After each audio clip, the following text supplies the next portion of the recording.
¿Cómo están? Bienvenidos a un nuevo encuentro de la Argentina que necesitamos, aquí con Julio González Infran, como siempre, en el Provincial Radio, en provincial.com.ar. Estamos en un tiempo de balotaje, ¿no? Esto es lo que ha arrojado la última elección que nos deposita en el próximo 19 de noviembre, donde allí finalmente va a salir quién será el presidente de la Argentina, ¿no? Ya sacamos el artículo de presidenta ante la posibilidad de que había antes de esta elección, porque había dos candidatas mujeres, ahora ya es Milei o Massa, Massa o Milei. Y con Julio vamos a analizar precisamente, reitero, este escenario de balotaje. ¿Cómo estás, Julio? Gusto saludarte como siempre. ¿Qué tal? ¿Cómo te da, Marcelo? ¿Cómo andas bien? Bueno, ¿qué análisis estás haciendo de lo que ha dejado más que nada la elección, que por ahí ya ha quedado un poco atrás, sino lo que se está viniendo, ¿no? Que es este escenario de balotaje. Bueno, como yo te explicaba la última vez que hablábamos, estamos en una situación de cambio de época. Y la verdad es que las elecciones, en el caso de Massa y Milei, hay una diferencia de un 7, un 8%. Poco es que hubo una diferencia enorme en las elecciones. Lo novedoso fue que una candidata como es Patricia Burley, una mujer con mucho carácter, con un mensaje fuerte, no haya sumado lo suficiente para entrar en la segunda vuelta. Y en cambio, sí lo hizo Massa, que repuntó muchísimo. Ahora, muy bien. El problema es que mientras tanto la crisis continúa, el país sigue en bancarrota. eh, Esto lo tienen que resolver de alguna manera porque la economía es la que manda acá las decisiones finales. Yo hoy estuve escuchando ya que Patricia Bullrich está tomando la decisión de acompañar electoralmente a Milei, y también leí que un grupo de radicales se autoconvocaron para apoyar a Massa, que no quieren saber nada desde su coalición, de Juntos por el Cambio, de acompañar oficialmente a Milei. O sea que ya de por sí, Juntos por el Cambio se está dividiendo, la coalición del PRO y los radicales, también lo escuché a Lilita Carrió hablando del tema. No quieren saber nada de apoyar a Milei. O sea que estos dirigentes todos están en una situación muy difícil de apoyar a aquellos que puteaban tanto o apoyar a aquellos que de alguna manera no quieren, no creen o no están de acuerdo en los cambios profundos que propone mi ley. Ese es un dilema que estamos viviendo ahora. Nosotros necesitamos un cambio. La Argentina necesita el cambio. La Argentina no puede seguir con este ritmo de inflación enorme, impresionante, debiéndole a todo el mundo. No tenemos un mango partido al medio. Estamos peleando por unos pesos de reserva de cualquier manera. Arreglamos con los chinos para que nos den unos mangos para poder sobrevivir. No podemos seguir en esta economía tan desastrosa con las consecuencias sociales que tiene. El tema es que detrás de Massa hay que entender también esto, están todos los dirigentes sindicales, y el movimiento obrero como organización con la conducción actual tampoco va a permitir de que el ajuste se descargue sobre los trabajadores. Yo creo que ahí hay una fuente de conflicto enorme cuando tengamos que hacer un recorte de la fuente de trabajo y del Estado, fundamentalmente recorte del Estado, porque el subsidio en algún momento lo van a tener que minimizar, por lo menos lo van a tener que recortar. Ahora, hay una razón también que es cierta lo que decía el gobierno como campaña, que si sacan el subsidio al transporte, por ejemplo, el boleto no va a ser nada que ver con lo que están cobrando hoy. O sea, nos han llevado al borde de un precipicio y nos dan un hierro caliente para que nos agarremos. O sea, está complicada la situación. Julio, ¿qué panorama ve en lo que tiene que ver con estas alianzas que se van formando? Siempre en una previa un balotaje, no siempre los gustos de los mismos partidos o agrupaciones que se juntan son del mismo paladar, digamos, ¿no? Muchas veces ocurre que hay no un blanco con negro, pero un gris con negro por ahí se juntan, digo, ¿no? Y ¿cómo estás viendo esas uniones que se están tejiendo? Va a haber ese tipo de unidad, porque Si vos te podés analizar en términos generales, más allá de las reacciones personales y las posiciones de partidarias o partidocráticas, digamos, vos fíjate que tanto el sector del macrismo, para decirlo, o de Patricia, como el sector de Milei quieren más o menos lo mismo. Quizás Milei es un poco más extremista, en todo caso. Ahí te podría decir que en el centro estaría Patricia Burles y a la izquierda estaría Milei, pero ambos quieren tener ese proceso de cambio y transformación. Ambos hablan de un cambio en la política económica, de dejar de emitir.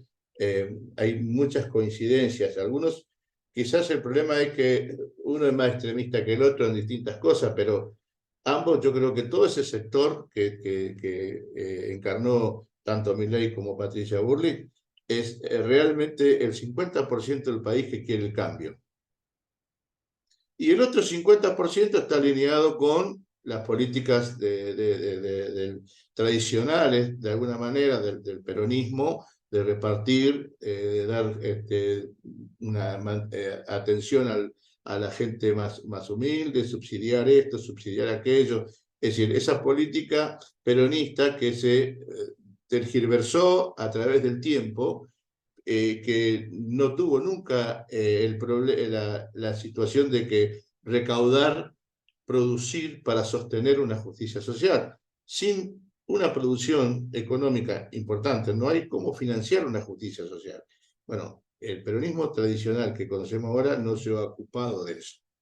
Entonces tenemos este país que está quebrado, tenemos que emitir pesos para cumplir las obligaciones. El propio Massa reconoció públicamente que todo lo que se hizo, de las grandes cosas que se hizo, fueron emitiendo pesos.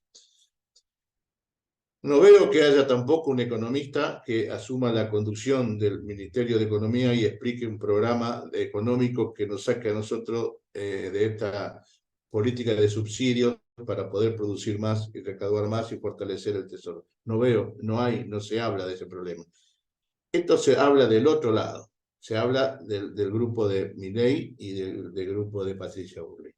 O sea, yo creo que acá, en estas elecciones, es probable que a Massa no le sea tan fácil ya llegar a la presidencia si todo este sector se unifica con estas ideas básicamente. Sin embargo, hay una realidad también objetiva, que es que no todo el mundo es capaz de racionalizar esta cuestión.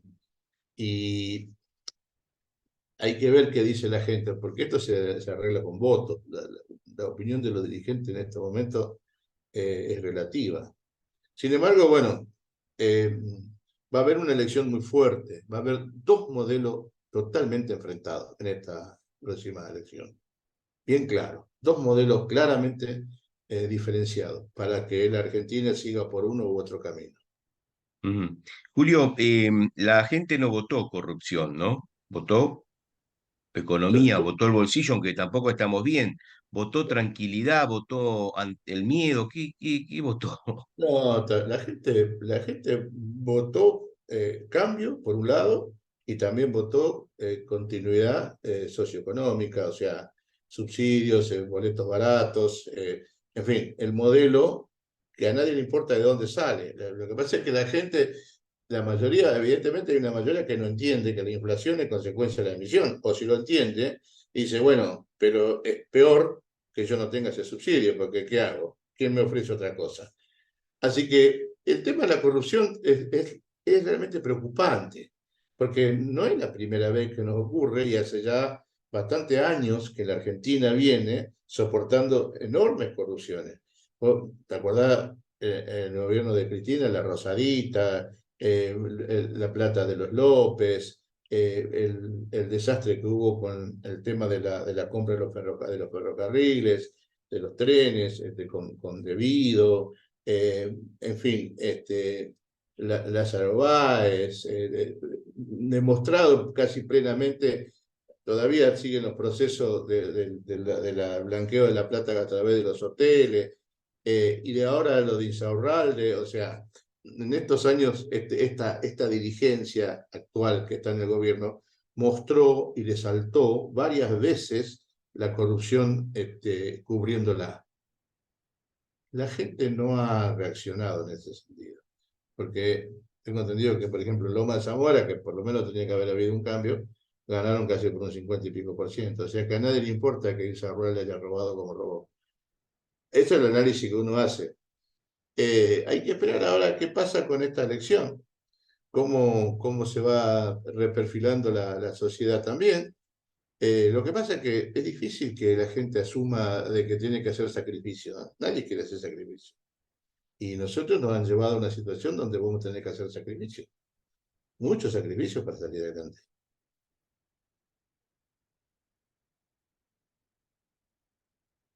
Totalmente porque evidentemente gane quien gane, se viene un ajuste. No sé si más moderado o menos moderado, pero ajuste al fin, ¿no? El ajuste es la única manera de poder empezar a corregir esto. Inclusive hay presiones de los organismos internacionales para que haya ajuste, porque cuando vos le vas a pedir plata al fondo, lo primero que te dice, bueno, pero vos, así como no podés seguir subsidiando la economía que estás subsidiando, no te voy a dar plata para que venda los dólares baratos. O sea, y la deuda hay que pagarla después, encima. Entonces, ajuste, va a haber ajuste. Es evidente que va a haber ajuste. Ahora, lo importante para mí es también de que en toda esta movida haya dirigentes que empiecen a hablar de la creación de fuentes de trabajo, que vuelvan a tener en cuenta el desarrollo del sistema de transporte, por ejemplo. Lo del transporte es característico. Eh, Resulta que hablamos del subsidio del transporte en Argentina, pero, por ejemplo, los barcos no están subsidiados. Nosotros no tenemos marina mercante, tenemos que pagar a la bandera extranjera para que nos saque la carga de nuestro puerto, y nosotros no, la marina mercante no tiene ningún tipo de subsidio, ni siquiera en el combustible, como tiene, por ejemplo, los camiones o colectivos. O sea, hay toda una masa de subsidios que hace que la gente tenga boletos más baratos, pero también hay un sector que ha desaparecido prácticamente, que genera mucha fuente de trabajo y que es estratégico, como es la marea mercante, que está totalmente ausente de todas esas políticas. También eso es un tema que ojalá que aparezca una dirigencia política que quiera corregir eso, que empiece a hablar de la necesidad de tener un transporte estratégico como es la marea mercante para el desarrollo y la integración regional y el desarrollo de nuestros puertos del interior, etcétera, Y etcétera. no se escuchó mucho esto en la campaña, especialmente en los dos candidatos que llegan al balotaje, ¿no? La única que habló algo sobre el tema de la recreación de una marina mercante fue Patricia en su momento, así muy por arriba, pero después no hubo mensaje claro al respecto ni preciso. Y creo que nosotros en esta etapa no lo vamos a ver, porque si no hay un cambio profundo, no va a haber posibilidades de desarrollo de la media mercante, porque el tema de la media mercante es así. O te subsidian, como subsidian el transporte en otros sectores, ¿no es cierto? O te subsidian para que vos puedas empezar a mover el barco, o te corrige la macroeconomía para que tu bandera sea competitiva. Si no corrigen la macroeconomía y no hay subsidio, no hay manera mercante. Entonces, el gobierno que venga, si no pone el acento en la manera mercante, pero corrige la macroeconomía y hace, por ejemplo, que la construcción en Argentina sea más competitiva porque le bajan el IVA, un paso importante que dio Massa, hay que reconocerlo, a pesar de que fue un paso demagógico, como vos quieras, pero fue el impuesto a la ganancia. El impuesto a la ganancia ha bajado muchísimo el costo laboral y ha mejorado de alguna manera el ingreso a la gente. Quizás no es una mayoría, porque el autónomo sigue pagando el impuesto a la ganancia, las empresas siguen pagando el impuesto a la ganancia, pero fíjate vos que son sectores que han tenido ciertos beneficios de la parte impositiva. Por ejemplo, hoy el trabajador de un barco, un remolcador de puerto, gana mucho más porque le sacaron un 35% de descuento de su salario. Se ¿No? tiene un 35% más en el bolsillo. Claro. El Julio, armador también. Si está, no se puede, cuando uno no se habla de dificulta. estos temas, todo el mundo que por ahí no conoce, que está bueno por ir refrescarlo a la gente, piensa en el barco como una cuestión, piensa en el camión como otra cuestión, piensa en el tren de carga como otra cuestión. ¿Pueden convivir? ¿Se puede hacer un plan de transporte, de logística, donde estén todos? Claro que sí, en el mundo existe esos modelos. Nosotros no somos únicos. En el mundo existen los transportes multimodales. En el mundo existe eso. En Europa, por ejemplo, hay sectores donde el camión sube en el tren y viaja en tren el camión hasta la ciudad donde baja y hace su reparto. O sea, combina el transporte ferroviario con el transporte terrestre. Lo mismo ocurre en otros países cuando combinan el transporte fluvial y marítimo con el transporte terrestre. Acá ya hemos tenido inclusive en Argentina ese modelo en la época de Dodero, donde Dodero tenía un transporte multimodal que organizaba con el ferrocarril para poder transportar la carga del norte. Entonces, es una cuestión de planificación también, porque vos no podés meter el barco en La Rioja. Si, por ejemplo, la carga que sale de La Rioja forzosamente tiene que salir por transporte terrestre. La discusión es si lo trae por carretera directamente a un puerto de mar, por ejemplo, o si lo trae por carretera al puerto fluvial más cercano y eso le baja el costo. Julio, estamos casi cerrando el programa. Me gustaría una reflexión final, ¿no? Sobre todos estos temas que estamos hablando, insisto, en este programa que está marcando de alguna manera este tiempo de balotaje con vistas al 19 de noviembre, ¿no? La definición del no presidente en la Argentina. Yo creo que realmente se necesita que las fuerzas políticas entiendan que hay que aprovechar este balotaje que viene para definir el modelo de país que todos estamos queriendo, la mayoría quiere cambiar. Eh, Ojalá que tanto las fuerzas de Patricia como las fuerzas de Schiaretti, como las fuerzas de Milei, que también todos quieren el cambio y una transformación, se pongan de acuerdo o ojalá que Massa cumpla su promesa de convocar a todas las fuerzas políticas a un gobierno de unidad nacional. Ojalá que eso ocurra. Hoy por hoy lo único que podemos hacer es tener buenos deseos para esta situación. Está más que claro, de eso se trata, ¿no? De tratar de tener un poco de esperanza a pesar de el presente económico, especialmente que tenemos, más allá de que hay otros problemas, pero que está claro que la gente, entre otros puntos, destacó la cuestión económica al momento de votar en los últimos días. Julio, nos reencontramos en nuestro próximo programa, si te parece. Bueno, gracias, que tenga un buen programa. Gracias, Marcelo. Estamos en Un contacto. abrazo. Hasta luego. Nos reencontramos, como lo dijimos, en la Argentina que deseamos tener, en la Argentina que necesitamos. Justamente el nombre de este programa, cada semana aquí en el Provincial con Julio González Infra.